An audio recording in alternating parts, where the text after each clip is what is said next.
Assalamualaikum warahmatullahi wabarakatuh. Halo, kita berjumpa kembali pada video saya selanjutnya, yaitu bagaimana cara memasukkan materi pada Google Classroom pembelajaran daring kita. Sebelum kita membuat materi ke dalam Google Classroom, ada beberapa persiapan yang harus kita siapkan dalam membuat materi. Yang pertama, RPS. Tentu RPS-nya sudah dibuat sebelumnya. Kemudian materi yang dibagi menjadi bagian-bagian submateri, subpokok pembahasan, atau dibagi per 14 pertemuan, karena 16 pertemuan yang digunakan terhitung bersama UTS dan UAS. Kemudian modul ataupun bahan ajar. Kemudian macam-macam tipe materi yang akan kita input nanti di Google Classroom. Pertama, materi dokumen dari laptop. Maksudnya materinya sudah kita sediakan di dalam drive laptop kita. Kemudian ada materi dari referensi YouTube, atau kita ngambil link bagaimana caranya kita mengambil video referensi yang terkait dengan materi mata kuliah kita. Kemudian yang ketiga adalah kita ambil materi yang sudah kita simpan sebelumnya di dalam Google Drive. Oke, kita langsung saja. Pada menu Google Classroom-nya, kita pilih tab tugas kelas. Kemudian di sini ada buat, kita klik. Kemudian di sini kita tambahkan materi. Nah, untuk judulnya ini, seperti yang video saya sebelumnya, clue-nya harus jelas. Kenapa clue-nya harus jelas? Biar kita tidak susah untuk mengklasifikasikannya, dan mahasiswa juga tampilan ke mahasiswanya nanti rapi. Kemudian kita buat judulnya, kita ketik saja RPS dan kontrak kuliah. Kemudian clue-nya kita buat jelas sebagai pertemuan 1. Kemudian deskripsinya. Deskripsi ini kita ambil dari deskripsi mata kuliah. Karena mata kuliah kita sudah tersedia, deskripsi mata kuliah yang sudah tersedia di RPS, makanya kita langsung ambil dari RPS-nya. Jadi kita buka dulu RPS-nya, kemudian kita cari filenya di mana tempat kita menyimpan.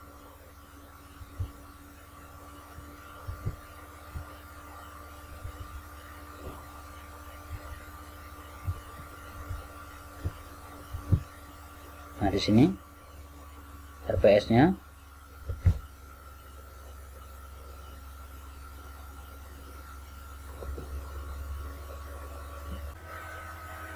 Oke, di sini sudah terbuka RPS-nya. Kemudian kita ambil saja di sini. Di bagian ini kita copy untuk deskripsi singkat mata kuliah. Kita Ctrl C. Kemudian kita buka Google-nya, kita pastikan di sini. Nah, kalau sudah seperti ini, kemudian peruntukan kelasnya. Nah, jika Bapak Ibu dosen sudah banyak membuka kelas, nanti di sini bisa dipilih. Misalnya ada satu materi yang bisa kita berkaitan dengan 2 mata kuliah sekaligus, seperti itu. Nah, di sini boleh kita pilih nanti untuk mata kuliah apa. Misalkan seperti ini, ada Bapak Ibu dosen yang mempunyai misalnya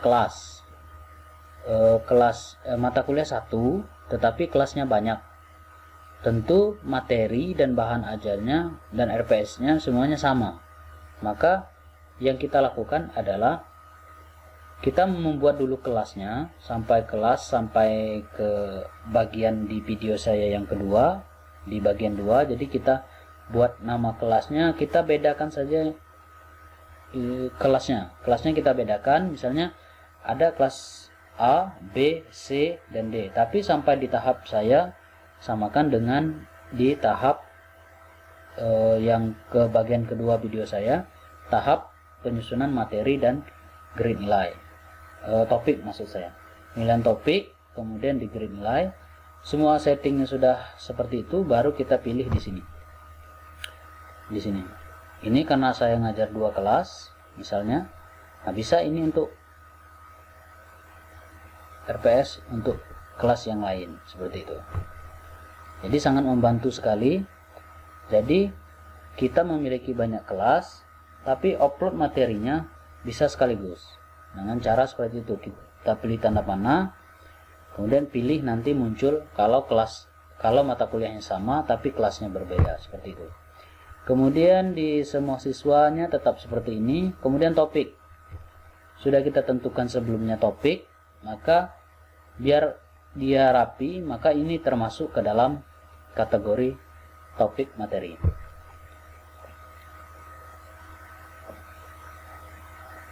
Kemudian jika sudah siap, baru kita tambahkan filenya dari laptop tadi. Kita klik tambahkan. Kemudian di sini ada pilih file. Kemudian di bagian ini kita pilih. Nah, kita ambil di mana tempat menyimpan tadi. Kita ambil folder RPS-nya.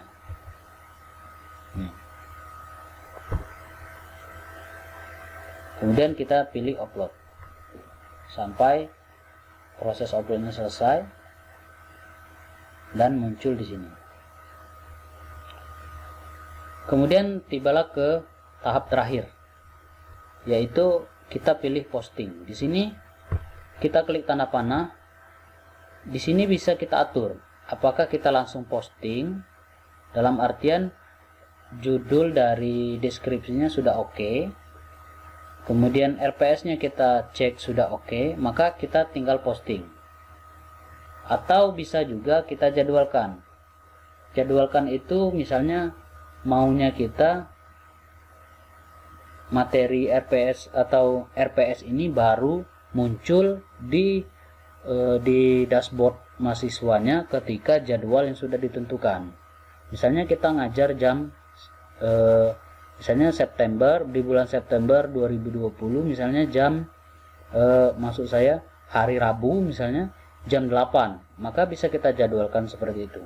Kita klik. Nah, di sini boleh kita pilih contohnya September misalnya di hari Rabu, klik, kemudian jam 8 atau sesuai jadwal kita yang sudah ditentukan oleh fakultas atau prodi. Begitu kalau sudah oke. Tapi kalau kita masih ragu atau masih ada perubahan atau RPS-nya masih perlu diperbaiki, masih ragu, maka kita pilih simpan draft di sini.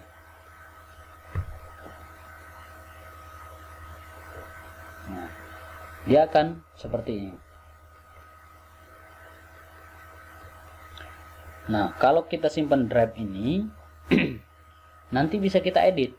Bisa kita edit apabila ada perubahan RPS-nya atau RPS-nya baru dibuat. Misalnya kan banyak tuh fakultas yang istilahnya pembagian kelasnya tidak konsisten, misalnya seperti itu. Nah, pastikan kita RPS itu kan harus terus berubah setiap semesternya. Tetapi kalau ada fakultas atau prodi yang konsisten memberikan nilai, memberi mata kuliah pada dosennya, maka kita tinggal ganti atau kita copy nanti. Untuk pengopian kelasnya nanti itu akan saya tampilkan atau saya berikan panduannya pada video saya berikutnya. Kemudian kalau sudah seperti ini, kita lanjut ke yang kedua, yaitu materi yang kita ambil dari referensi dari laptop juga, tetapi langsung ke materi sesuai mata kuliahnya. Jadi sama perulangan seperti tadi, kita pilih buat, kemudian pilih materi, kemudian kita kasih judul. Sekali lagi clue-nya harus jelas. Kita buat misalnya materi 1, kemudian clue-nya harus jelas, pertemuan 2. Kemudian deskripsi. Nah, deskripsi ini kita langsung ke mata kuliahnya, misalnya seperti ini. Kita buka lagi RPS-nya. Nah, ini untuk mata pertemuan kedua misalnya seperti ini. Nah, tinggal kita copy. Kemudian kita Ctrl C. Kemudian kita pastekan di sini. Ini untuk pertemuan kedua. Kemudian sama di ini tadi, kalau kita ulangi saja langkah seperti tadi. Topiknya kita pilih materi, kemudian tambahkan.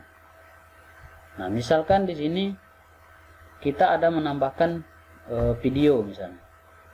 Video agar mahasiswa menonton video dulu sebelum melihat materi kita, boleh kita tambahkan di sini.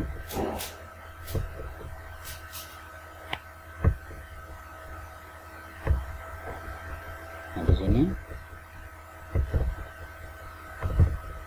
misalnya kita masukkan video. Ini adalah video 1 dan 2, ini adalah untuk materi kita di pertemuan kedua, misalnya seperti itu. Kita pilih saja videonya. Misalnya videonya ada 3, tapi tentunya itu memberatkan mahasiswanya nanti. Jadi kita share saja 1 video, tapi dia full. Jadi tidak banyak download, ataupun mahasiswanya kalau nontonnya tidak kebanyakan, habis kuota. Jadi kita klik, kemudian pilih open. Kemudian setelah video kita ada penambahan materi, misalnya materi yang sudah kita sediakan sebelumnya, yang sudah kita bagi per part-partnya sesuai dengan subtopik pembahasan kita. Jadi pembahasan kita dia mahasiswa mampu memahami pengertian. Jadi kita sesuaikan dengan deskripsi tadi, kemudian kita klik tambah. Kemudian di sini misalnya untuk materi ini ada misalnya ada 4 buah materi misalnya seperti itu, atau 5 buah materi yang kita bagi per partnya tadi sesuai pokok bahasan. Nah, jika muncul sini tinggal kita upload.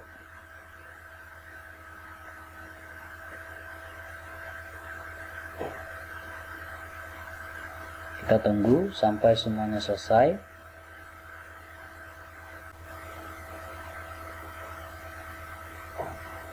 Oke, jika sudah selesai akan muncul seperti ini.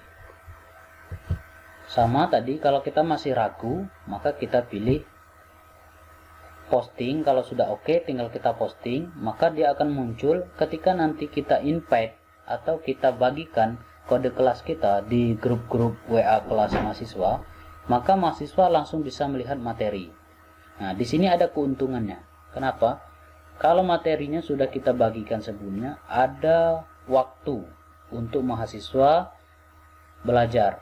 Jadi sebelum jadwal yang sudah ditetapkan, nah mahasiswa sudah bisa membaca dan melihat apa kira-kira pembahasan untuk pertemuan kedua, kemudian pertemuan ketiga, keempat, sampai ke pertemuan 14 nantinya. Semua materi untuk mata kuliah itu mahasiswa bisa melihat dengan pilihan posting. Tapi opsi yang kedua seperti tadi, kita jadwalkan sesuai dengan jadwal. Kemudian kalau masih ragu, sekali lagi kita tekan simpan draft. Nah, jadi akan rapi seperti ini.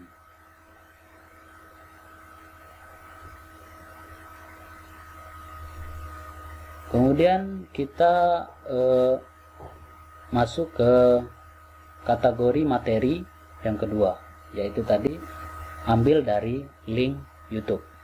Bisa kita pilih buat, kemudian sama materi, Kemudian kita tulis, ingat ya, clue-nya harus jelas. Materi, misalnya ini materi kedua, pertemuannya ketiga, karena itu tadi pertemuan kedua, misalnya seperti itu. Nah, deskripsinya kita sesuaikan dengan RPS. Di sini kita copy, kemudian kita pilih di sini.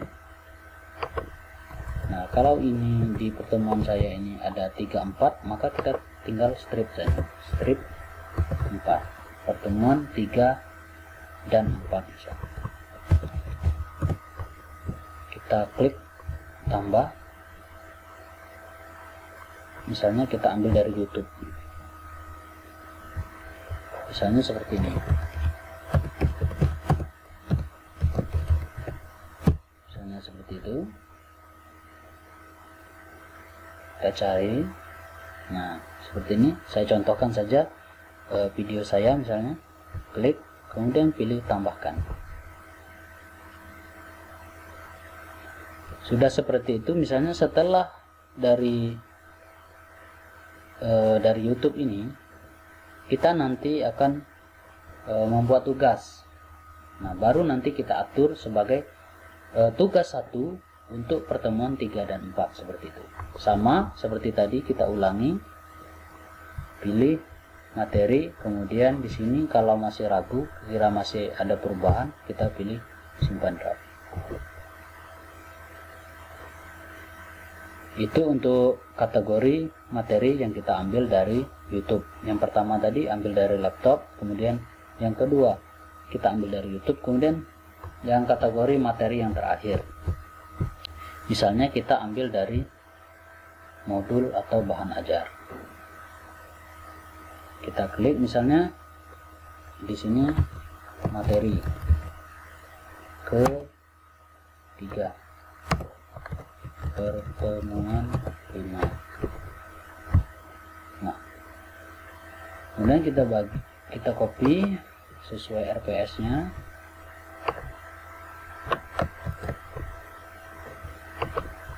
Kemudian kita paste. Nah, kelebihan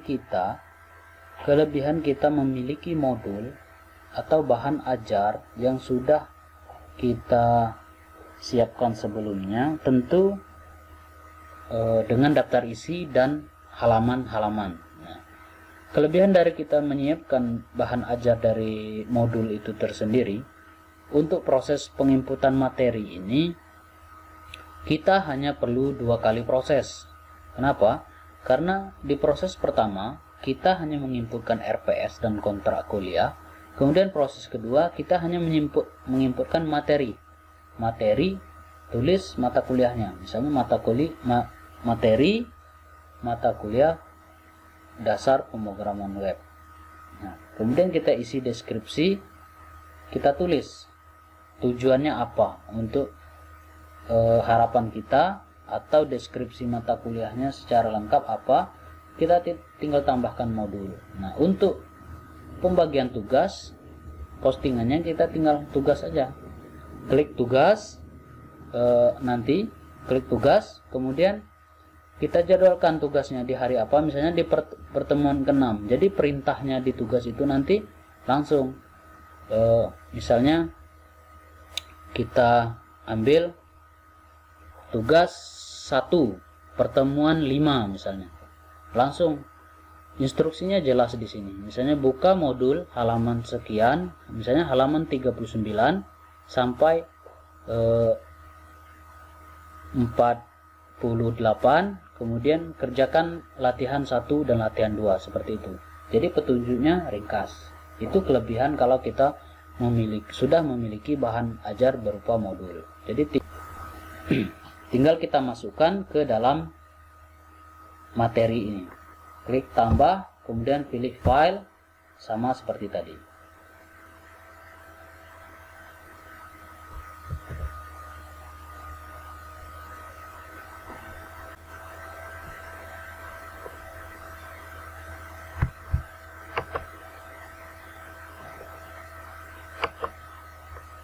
Seperti ini. Kita ambil, kita masukkan, kemudian pilih upload.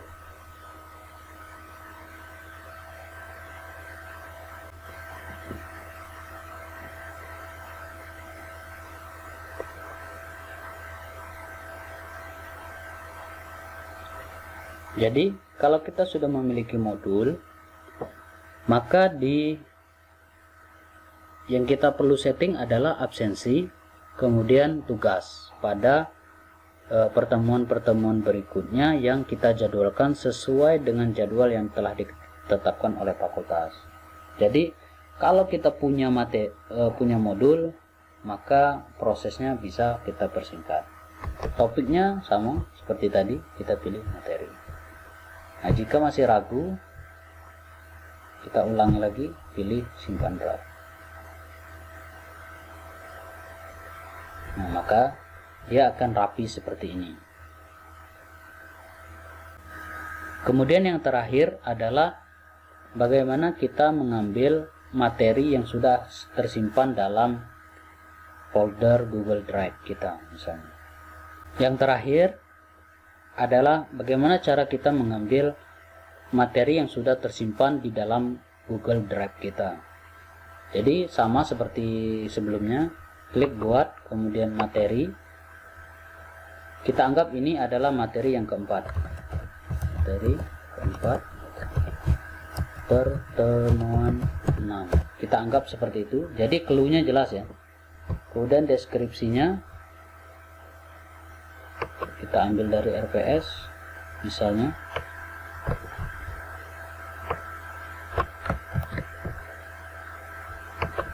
Kemudian kita masukkan Google Drive. Nah, dalam Google Drive ini kita pilih misalnya materinya ada di dalam sini misalnya.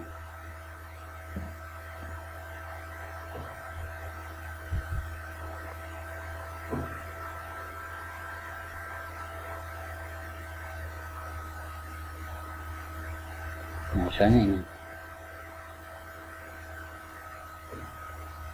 Tinggal kita klik, kemudian tambahkan. Seperti itu. Kemudian sama, di sini pilih materi. Kemudian kalau sudah oke, tinggal posting, kemudian kita samakan. Kalau masih ragu, simpan draft.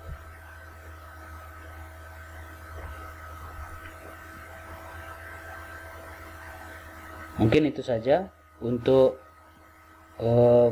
pertemuan selanjutnya. Kita akan membuat bagaimana cara membuat absensi per pertemuan. Jadi kita atur menjadi 16 kali pertemuan. Kemudian tugas individu atau tugas kelompok yang kita akan jadwalkan sesuai dengan jadwal yang sudah ditentukan. Sampai ketemu pada video saya selanjutnya. Wassalamualaikum warahmatullahi wabarakatuh.